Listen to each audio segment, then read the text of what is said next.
Hello అండి. నమస్తే. ఈరోజు వీడియో ఏంటంటే, వారాహి నవరాత్రులు స్టార్ట్ అయిపోయినాయి గదండీ! నేను జేయడం థర్డ్ ఇయర్ ఇది.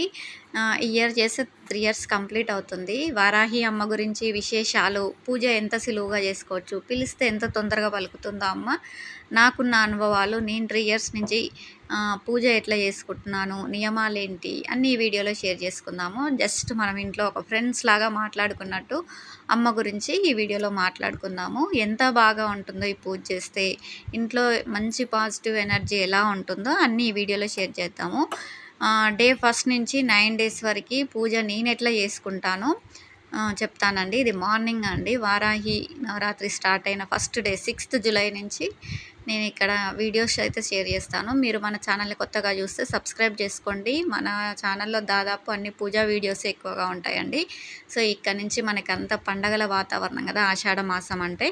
సో ఆ రోజు పొద్దున్నే మంచిగా గుమ్మాలు అలంకరించుకొని, పండగ అయినా నవరాత్రులైనా మనకి మంచిగా గుమ్మాలు అలంకరించుకొని పూజ చేసుకుంటే ఫస్ట్ మనకి సాటిస్ఫాక్షన్ అవ్వాలి. మన పూజ మనకి సాటిస్ఫాక్షన్ అయితే ఇంట్లో పాజిటివ్ ఎనర్జీ ఆటోమేటిక్గా మైండ్ డైవర్ట్ అయితే ఇల్లు డైవర్ట్ కూడా అవుతుంది. సో మనం పాజిటివ్గా ఉంటే ఇంట్లో అందరూ పాజిటివ్గా ఉంటారు. సో చూసారు కదా కడప ఎంత పచ్చగా ఉందో.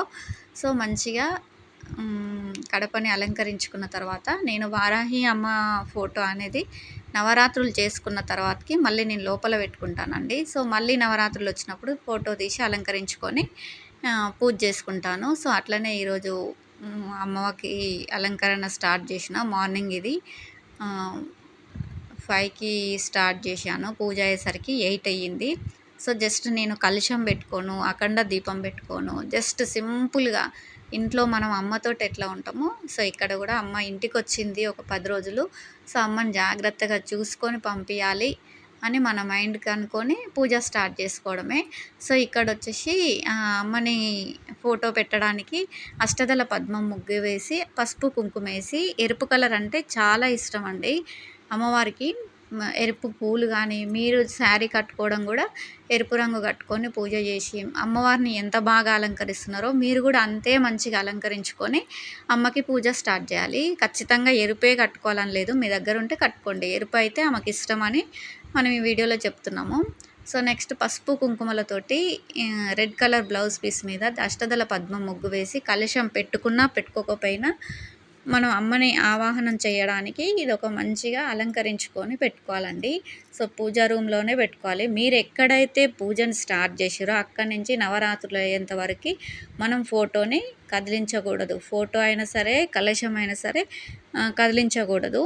సో అందుకనేసి ఒక ప్లేస్ అంటూ చూసుకొని, కదలని ప్లేస్ చూసుకొని ప్లేస్ చేయండి. మీరు లాస్ట్ 3 డేస్ అయినా చేసుకోవచ్చు, 5 డేస్ అయినా చేసుకోవచ్చు, మొత్తం నవరాత్రులు అయినా చేసుకోవచ్చు. ఇంకా అమ్మని అక్కడ కూర్చోబెట్టేసి అమ్మకి గంధం, పసుపు కుంకుమలతో అలంకరించుకొని, పువ్వులతో అలంకరించుకొని ఇంకా పూజ స్టార్ట్ చేయడమే. చాలా సింపుల్గా ఉంటుంది. సింపుల్ పూజ కావాలనుకుంటుందండి. ఎంత భక్తితో పిలుస్తామో అంత తొందరగా పలుకుతుంది. లాస్ట్ ఇయర్ నా వీడియోస్ చూడండి, ధూపం వేసిన ఫొటోస్ కూడా నేను కమ్యూనిటీలో షేర్ చేసిన. అమ్మ ఎంత బాగా ధూపంలో కనిపిస్తుందో. సో అమ్మకి నేను దగ్గర అయ్యాను. ఒక చిన్న పాజిటివ్ అయితే నాకు ఇచ్చింది అమ్మ. నేను నీ దగ్గరే ఉన్నా అన్న ఒక పాజిటివ్ వైబ్స్ అయితే నాకు ఇన్స్టాలో షేర్ చేసిన ఆ ఫొటోస్ ధూపంలో అమ్మ కనిపించింది. యూట్యూబ్లో షేర్ చేసిన. ఒకసారి మీరు వెళ్ళి ప్రీవియస్ వీడియోస్ చూస్తే ఎంత బాగా కనిపిస్తుందో అదే ఫేస్ ధూపంలో మంచి లిప్స్ ఇక్కడ ఫోటోలో రెడ్గా ఎట్లా కనిపిస్తుందో అట్లనే కనిపిస్తుంది.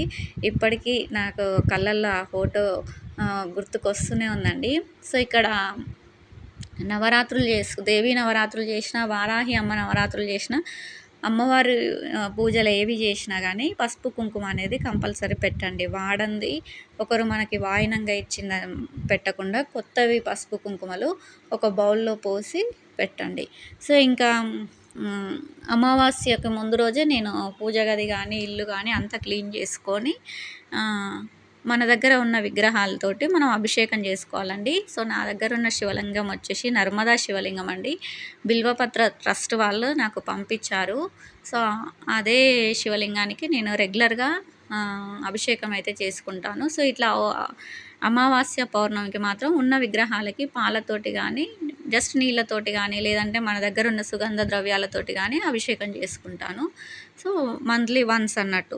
అంటే మనం ఎప్పుడైతే పూజా రూమ్ క్లీన్ చేసుకుంటామో, విగ్రహాలని మళ్ళీ క్లీన్ చేసుకుంటామో, సో, అట్లా అభిషేకం చేసుకొని, మళ్ళీ అలంకరణ చేసుకొని, ఎప్పుడైనా విగ్రహాలు పిడికిలి మూస్తే కనపడకుండా ఉండే విగ్రహాలే తెచ్చుకోండి. సో, ఎప్పుడు ఒకేలాగా ఉండదు మన హెల్తు. ఎందుకంటే నేను గూడా ఒకప్పుడు అబ్బా! ఇట్లా తెచ్చుకోవాలి, అట్లా తెచ్చుకోవాలి, ఇంత అలంకరణ చేసుకోవాలి, అంత బాగా పెట్టుకోవాలి, ఈ వస్తువులు తెచ్చుకోవాలి అనుకున్నాను. సో, ఏమంటారు, రోజులు గడుస్తున్న కొద్దీ ఓపిక తగ్గుద్ది. చేసే ఓపిక చాలా వరకు తక్కువుంటుంది. జస్ట్ దీపం పెట్టుకుంటే చాలు అన్న మైండ్ సెట్‌కి గూడా వస్తాము. అందుకనేసి విగ్రహాల సైజ్ అనేది చిన్నది జూసి తెచ్చుకోండి. రెగ్యులర్‌గా పూజ చేసేందుకు మాత్రమే తెచ్చుకోండి. సో, నచ్చింది కదా అని నచ్చిందల్లా తెచ్చిపెట్టుకుంటే పూజ చేసే ఓపిక గూడా ఉండాలండి. సో, ఇక్కడ విగ్రహాలకి నేను నా దగ్గరున్న విగ్రహాలకి అభిషేకం చేసుకొని, నెక్స్ట్ అలంకరణ చేసుకొని, ఇంకా పూజకైతే రెడీ చేసి పెట్టినా అండి. ఇదంతా మార్నింగ్ ప్రాసెస్ అండి. సో, చూసారు కదా, నర్మదా బాణలింగం అండి. సో, చాలా బావుంటుంది. నా దగ్గరున్న శివయ్య వచ్చేసి. సో, రెగ్యులర్‌గా విభూది అభిషేకం అయితే కంపల్సరీ జరుగుతూనే ఉంటుంది ఇంట్లో. నెక్స్ట్ ఇక్కడ పసుపు కుంకుమలతోటి ఇది ఈవినింగ్ అండి.